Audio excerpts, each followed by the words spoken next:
Hi guys, Darth Deuce here, back with another action figure review. Today something a bit different. It is the new line from Hasbro, the Indiana Jones Adventure Series, Indiana Jones from the Raiders of the Lost Ark, their first Indiana Jones figure from their first wave. Very cool that we're getting Indiana Jones figures, as I'm sure many people have the same opinion. Absolutely love the Indiana Jones movies. They're some of my absolute favorite movies ever, really. I could watch them anytime. They're great. And I was really excited for this line to a certain extent. It's a line I don't plan to go all in on. I'm only going to be pretty cherry picking. I had to get obviously the main, standard looking Indiana Jones here from Raiders of the Lost Ark. Had to get him.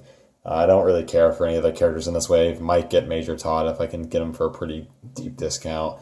But as much as I love all those characters, I don't really need action figures like Marion in her Cairo outfit or Belloc in his ceremony outfit. I just don't find those super engaging action figures to me. So yeah, but I was never going to collect the whole line anyways. I have no room really for them, so I'm going to be pretty picky. I got this one. I have the Temple of Doom one on pre-order, and then I'll probably get a Henry Jones Sr. if they eventually make him, and then who knows what else. But yeah, I want to take a quick look at the box just because it is a new line. It is in, the new plastic-free packaging. I do wonder if they're going to go to Windows eventually, like they're going to go back to Windows with the Black Series. It'll be interesting to see. But the packaging is kind of nice. Got Indiana Jones Adventure Series, build an artifact. Instead of a build-a-figure where you can build an artifact, this one's the Ark of the Covenant. Pretty good illustration, and then CG render of the figure. Pretty cool art on the side there. I like the layout that tells you everything that the figure comes with, which is pretty cool. And other figures in the wave, which is Marion, Sala, Belloc in his ceremony outfit, and Major Todd. Anyways, that's it for the box, so let's take a look at the actual figure. And here he is, our 6-inch scale Indiana Jones action figure. And I know a lot of people very excited for 6-inch scale Indiana Jones figures. I remember the last time I think they made figures for Indiana Jones way back in like 2008, 2009, whenever the Crystal Skull came out and they made that 3 3/4 inch line figures. I owned a few of those figures. I don't know where they are now, but I did own a few of those figures. It's a cool line. But it's cool to see new Indiana Jones figures with all the modern technology. And when you open up this figure and start messing with him, he feels Black Series. I don't know for sure. I haven't researched into anything. I would assume the Black Series team tackled the Indiana Jones figures as well, because all the engineering and stuff going on here feels like a Black Series figure, which is not a bad thing. But there are some pain points with this figure. He's not perfect. But let's take a closer look. And the head sculpt and face print, I think, is pretty good. Harrison Ford is apparently a pretty tough likeness to capture in plastic. Hasbro, I feel, has always kind of struggled. I do think this is definitely one of the best likenesses to Harrison Ford. I think it looks pretty good. He has got a bit of glossiness going on from the face print. It's not too bad, but it is there. But the print itself, I think, is very nice. The eyes are really sharp and nicely applied as well. I really like that. His hat looks really good. It's got some brushing on it to make it look like worn leather, which is cool. Unfortunately, not removable, which is a little unfortunate, but not a huge deal, I guess. There are going to be other Indiana Jones figures that will not have the hat on. The leather coat looks cool. It's got, I think, again, some lighter brown brushing, kind of make it look like worn leather, which is nice. It's made of a pliable plastic too, so the middle part of the jacket will move out of the way just fine. And then sleeves and the sculpt in general look really good. Not too much to complain about there. One thing I will say is I like that they did the brushing on the coat and on the hat, but I wish some of the other bits of the figure got some extra paint detailing, like the belt and the holster. I wish that got a bit of a wash. I wish his shirt and pants got a bit more of a wash. They look a bit too clean in my opinion. There are also some of the accessories that I think should have got more of a wash. We'll get into a bit later. But the shirt looks nice. The silver belt buckle and the belt buckles there are nicely painted, which is good. He's got sculpted pockets, and then the seams and whatnot on the pants are sculpted nicely. He does have a bit of lighter brown or lighter tannish paint brushed onto the bottom of his pants to make them look a bit dusty, like he's been walking through the desert, which is cool. The shoes are the same thing. They got a bit of a wash on the go, which looked nice. Where the washes and the brushing is applied looks pretty good. I just wish it was a little more all throughout the figure, but not too big of a deal. Articulation wise, you've got a dumbbell joint in the neck as well as I believe in the base of the neck level. There's not a whole lot of movement going on there, but he looks up a pretty good amount, looks down quite a bit, pivots really well, and rotates, which is good. He's got single hinges at the shoulders, which do like to kind of be a bit weird going up, but they do go up pretty far. There is a butterfly joint in there as well, which moves okay. It's not crazy like Marvel Legends, but it gets the job done. Single hinges at the elbows, move past 90 and rotate. New style ball joint, like a ball socket joint in the wrist. Just popping it off real quick. It's like a ball socket instead of like a ball hinge or like a hinge swivel, which is pretty cool.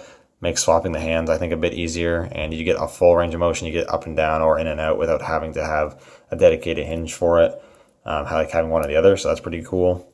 A ball joint at the waist, which doesn't actually crunch very far, goes back a decent amount, pivots a fair amount, and rotates. Ball joints at the hips kick all the way out. They split pretty good. Swivel cut at the thigh. Single hinge at the knee, which goes slightly past 90 and rotates. Then hinges at the ankle, which move up a little bit, move down a pretty good amount, and pivot. The pant leg gets in the way a little bit, but they did sculpt it in such a way where they do give you some clearance, which is nice. So articulation is pretty good. I think it pretty much gets all the articulation that I would want out of an Indiana Jones figure. You know, he's agile to an extent, but he's not going to be doing like ninja poses or anything like that. So I think the articulation is adequate, but that's kind of up to person, in my opinion. In terms of accessories, it comes with a fair amount of stuff, which is pretty nice. Of course, you do get the Build-A-Artifact pieces. Indiana comes with the 2 little toppers for the Ark of the Covenant, and they look good. They're just like sculpted nicely and cast in a gold plastic. Not too much to talk about. I doubt I'll be building it. But you do actually get a nice array of hand options. You do get 2 fists, which I would say are essential for Indiana Jones. He's always brawling, throwing punches, so he's got to have those closed fists. You also get a right hand for holding his whip, basically. You get another trigger right hand for holding his gun, and probably other guns if you want to. And then he has 2 left hands with varying degrees of openness, I guess. One's a bit more of a closed open, and one's a lot more open, I suppose. It's a bit hard to explain, I guess, but you can kind of see there. Guess we can talk about the gun. It does come with his revolver. It's just cast in black. But it looks nice enough.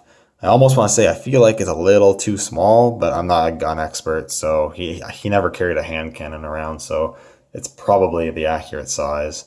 But you can take the hand there, pop on the trigger hand, and then the pistol goes in there. No problem. He has the trigger finger. It looks pretty good. It's quite a small revolver, but it gets the job done. And he has his gun, and you can store that on him. He does have a holster here. It does have a plastic strap that pegs together. It's a little finicky, but the whole gun does store in the holster really securely. And I don't have too much issue getting the strap actually pegged on. And there you go. That's definitely not going anywhere. Swapping this hand out. Gonna get the normal, or not the normal, but like the whip grip hand out, because it does come with his whip. Of course he has to, but you get the coiled up whip and you get the actual whip when he's using it. These are just cast in this light brown plastic. I wish these had a wash or were cast in a darker brown. I hate to use this term, but they look a little too plasticky. They look kind of cheap among the rest of the stuff going on here. They kind of stand out a little bit. I feel like this is a way too light of a brown. There's no wash. It doesn't look super realistic. The sculpt is fine. I know it's effective enough that way, but I just wish the colors were a bit better. But he can hold the whip just fine. Just goes into his hand. Pretty easy to get it in there. And then there you go. Got the whip. Out of the packaging, mine at least was pretty like squished up, I guess. So I had to get it kind of out a bit more. Free flowing, I guess, a bit more. I don't really know what words to say, but it does look pretty good. I like how that looks, aside from the color, of course. And then, unfortunately, for the coiled whip, you do technically have storage for it on his belt. He's got this strap here that is supposed to peg in, and then, well, you're supposed to be able to put that and then peg it in, and then it's supposed to hold the whip, which would be really nice if it actually worked, but this just does not. It does not plug in. I think there's so much things going wrong here. I think the plastic's just a little too stiff, so it wants to fold back out. The peg is too soft, so it's not easy to get it pushed in there. I don't think the hole is even deep enough to begin with. They really kind of dropped the ball on that. It's not the biggest deal in the world, but I do find it pretty irritating when a figure has accessory storage engineered onto the figure and then it doesn't work. I just like, yeah, it's kind of annoying. I don't like it. At the end of the day, it doesn't like turn me off from the figure too much or anything, but it is a problem. I don't get why they did that. And then lastly, you do get the idol from the beginning of the movie, which is super cool. It's just cast in gold. I think a little bit of black in the middle of the mouth there. Looks pretty good. You can take, I think there's a specific hand for it. You can take one of the open hands and you can kind of get him to hold it. He doesn't really truly grip it. You just kind of rest it in his hand and it just kind of sits there in his hand. If you move him at all, it's going to fall out. But you can kind of, yeah, you can kind of have it just sitting in his hand. And if you're just going to want him to hold it on the shelf, once you have him stood up and you sit in there, it'll stay there. But if you knock them down or you moved them at all, it would fall out of the hand. But, it's still effective. He holds it fine enough. It just sits in there. Just something to be aware of. But that's pretty much it for the actual figure. Overall, I think it's a really solid, first attempt, I guess. There are some issues that need to be hashed out, but they've already announced, 4 or 5 other versions of Indy. So I'm sure they'll figure out the issues eventually. He is really solid, though.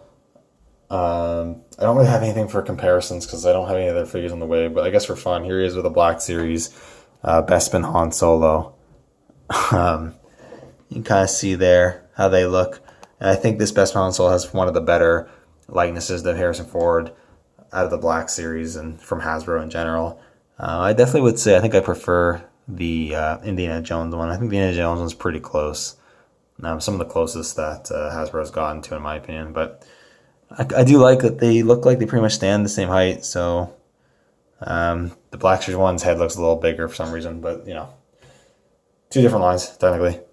But yeah, overall, I think it's a great figure with some minor issues. If you can get past the minor issues, and definitely if you are a fan of the movies, even if you don't plan to collect the whole line, I would, if you have any interest at all, I would definitely recommend picking up at least this one. He stands well alone. I don't feel like this is a figure where you really need to collect other figures in the line to get enjoyment out of it. If you're a fan of the character in the movies, it's a great figure to have, and I'd recommend picking it up. Anyways, thank you guys so much for watching. Let me know what you think down in the comments below, and I'll see you all in the next video.